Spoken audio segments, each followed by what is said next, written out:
Hey folks, welcome to the Mid-Ohio Rock Show. I'm Tommy Barnes. We're taking our summer tour, this time out to Goodfellas Pizzeria in Mansfield. You know, last year was an amazing blues series that was going down here. Tom Klein produced it, had a lot of great acts, including this cat here next to me. This is Nick Moss out of Chicago. Nick, great to see you, man. Awesome seeing you, buddy.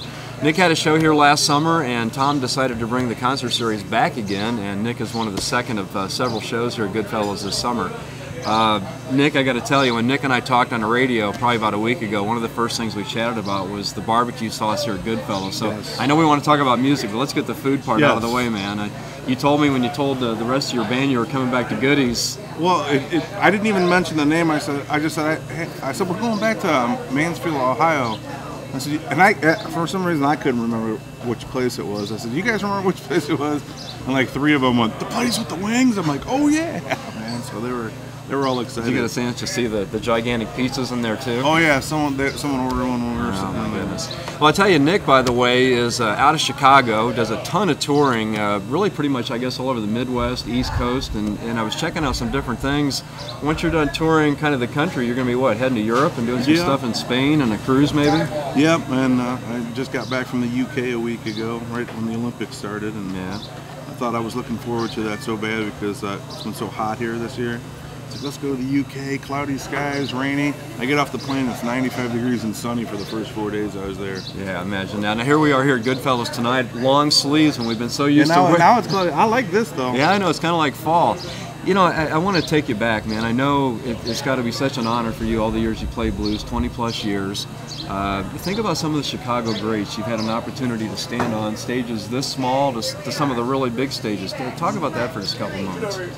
Well, I started out very young, and I was fortunate to be in a place where all the masters were still kind of around, man. And it's unfortunate that so many have died, and even in the last 2 years, we've lost a lot. So, kind of was in the right place at the right time, and I had the right mindset. I wanted to play blues. I wanted to learn what it was about, and I think with those guys, they could see that they know when someone is passionate about it and is serious about it, and they can tell if someone's BSing or not.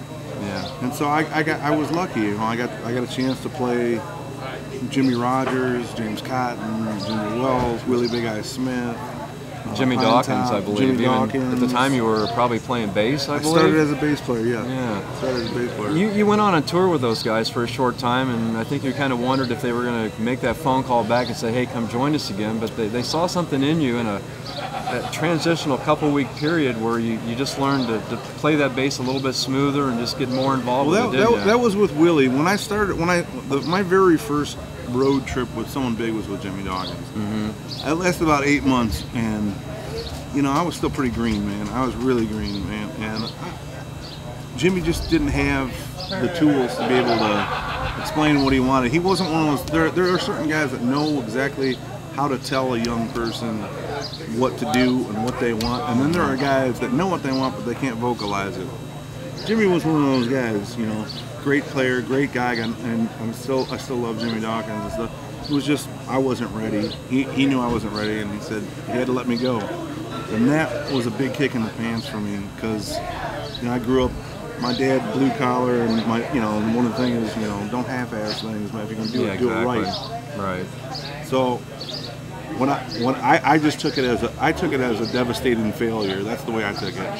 And instead of just getting low, and I said I'm not gonna let it happen again. So I went woodshedded for a good 6 months. I mean, night and day, every day, just listening to records, seeing my favorite bass players in the city, wherever they were playing. And then I got the opportunity to play with Willie Big Eye Smith because Calvin Fuzz Jones had just retired. And, that was my big break. Really saw something in me on the first tour I did. And he just told me at the end of the tour, he said, not exactly what I like to hear, but you got something, I think I'll keep you. And I even took that as kind of a failure too, because I didn't want to disappoint. So I made a point at that time. Calvin Fuzz Jones was still living in Chicago, even though he wasn't touring anymore. Right. So I said, I'm gonna go see Calvin because that's the guy that Willie played with. That was they were inseparable. Mm-hmm. Like Siamese twins. So I went and I would go sit in front of Calvin every night I could. He was still playing on Sunday nights with Sunnyland Slam.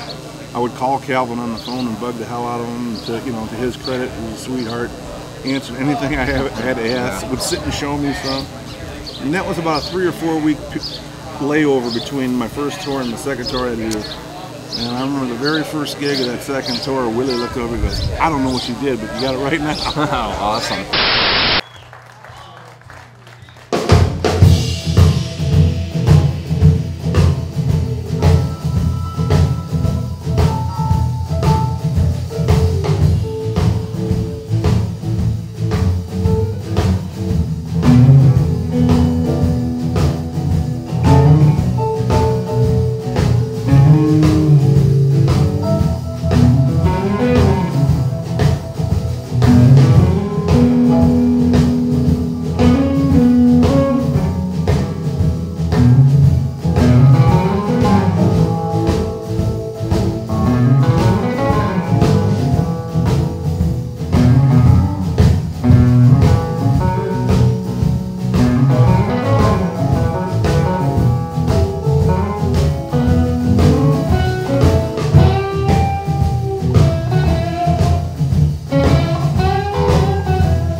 You know, I'd like to think as a father I've been a big influence on my 3 sons. I've got 2 sons that are musicians. You know, they grew up listening to all the things that I grew up with, the Aerosmith, the Van Halens, and all of that.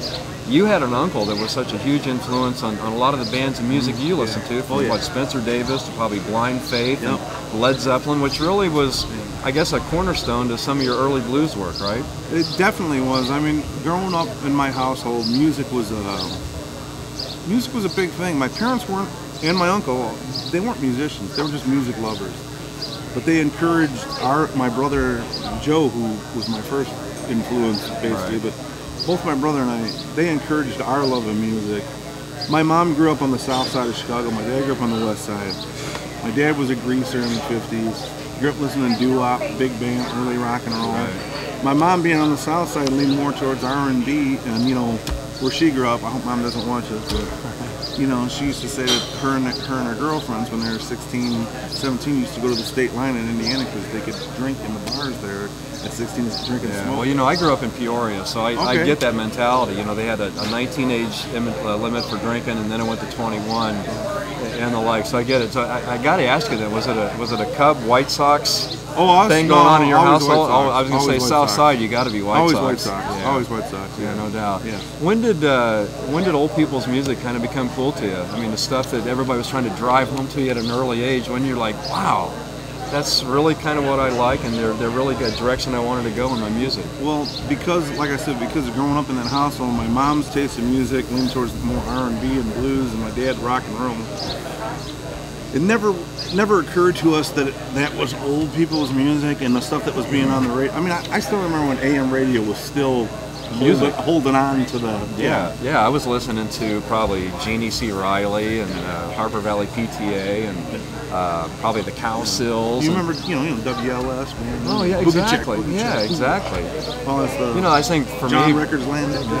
Oh yeah, out WLS, yeah, absolutely. Man. Yeah, we had a station back in Peoria, WIRL. Robin Weaver was on there every morning, and you know, I work on an AM station now in the morning. It's all news talk. The only time I hear a song is when I'm playing a little bit of bumper music coming out of a commercial, kind of talking stuff. Well, in our house, because my parents both worked, and my brother and I were kind of nutcases, we destroyed the house all week while Mom and Dad were at work. So on Saturdays, like when most kids were watching cartoons and eating their sugared cereals. You were kicking out streetlights? Yeah. Well, I'm just saying on Saturday mornings, we didn't get to do that. Saturday mornings, we had to put back in order the house we had effectively destroyed the week while Mom and Dad were at work. Yeah, understandable. So no TV, but the only rule was, you know, while you're cleaning and take care and stuff, you could play the radio, you could play records, you could listen to music. Right. And my brother and I kind of turned it into like this thing where each week one of us got to be DJ, so we got to choose the music. Oh, cool. Awesome.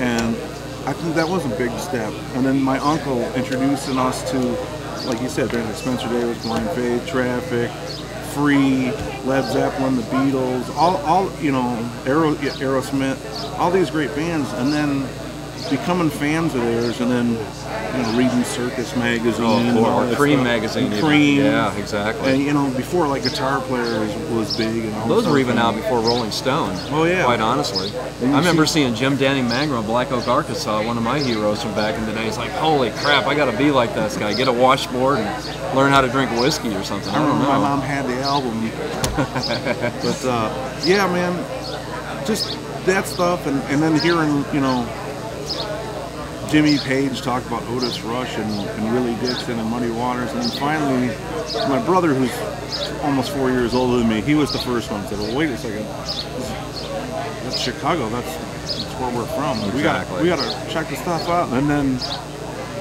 you know, lo and behold, my mom's got 45s from growing up of, you know, Otis Rush and Eddie Taylor and Muddy Waters and Howlin' Wolf in her old 45 cases that we had probably heard growing up, but just never put two on, you know, it was just music. You know, I think at that point what you're going to do is set the hook and reel them in.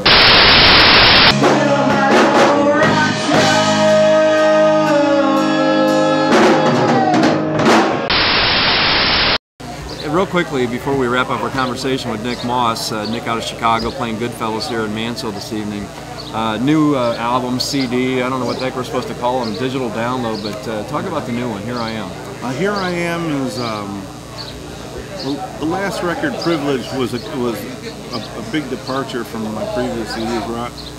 I was mainly known more as a traditional blues artist over the years, and because of my upbringing and stuff, when I did Privilege 2 years ago, that was kind of my way of going back and showing people that, you know, I didn't start out listening and playing straight up blues. Right. Something brought me there, and it was the early rock and roll that we were just talking about. Exactly. And I felt like doing a record where I kind of showed my influences that brought me to blues, the guys that turned me around and said, "Hey man, you come from Chicago, this is the stuff we like," you know. And that one was so much fun to make, and I got a really good response that, you know, I made this next one is more along the same lines. Here I Am is more along the same lines. It's more, I'll go ahead and say it's more blues rock. a little jam, it's a little soul, it's a little funk. It's a little bit more of what I had started with Privilege, where it's my childhood. I'm just remembering the stuff I grew up listening to. My mom had everything. Gladys Knight and the Pips, you know, B.B. King and, you know, Mississippi Seeds would be playing, you know, Black Oak, Arkansas. Yeah, the exactly. next week. So I kind of did the same thing with Here I Am, but to me, I feel like this one is more me. Privileged was more kind of me writing songs in the vein of the guys that I love. Right.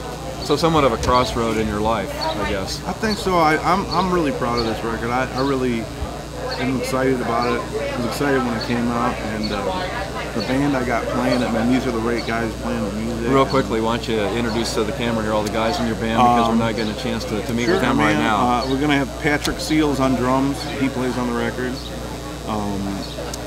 Matthew Wilson, in fact, his very first gig with us was last year here. Okay, cool. Matthew's our bass player. I got a new keyboard player this time around. He just joined us, Brian Rogers, an excellent keyboard player. And then Michael Ledbetter, who's on the album. He was here last year with us too. And Michael's actually a descendant of Leadbelly, Huddy Ledbetter. That's pretty cool. Yeah. And, unbelievable vocalist, great rhythm guitar player. So. I'll tell you what, folks, we've been spending some time with Nick Moss of the Nick Moss Band. Just put a .com after his name. Check out his website. He's touring all over the Midwest up until sometime in fall, and then heading over to Europe and then enjoying some holiday time with the family. Yeah. Nick, appreciate it, man. Thanks for joining us on The Rock Show.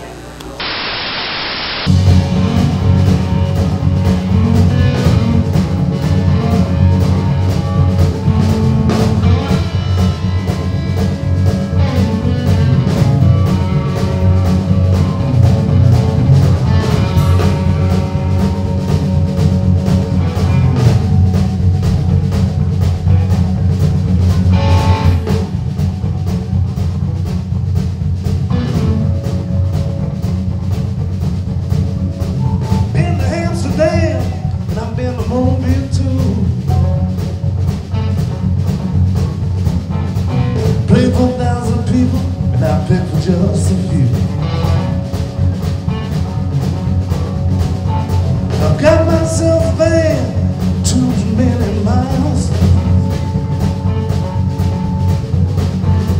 Sometimes I don't sleep cause I'm too damn wired. This morning's ass that every night.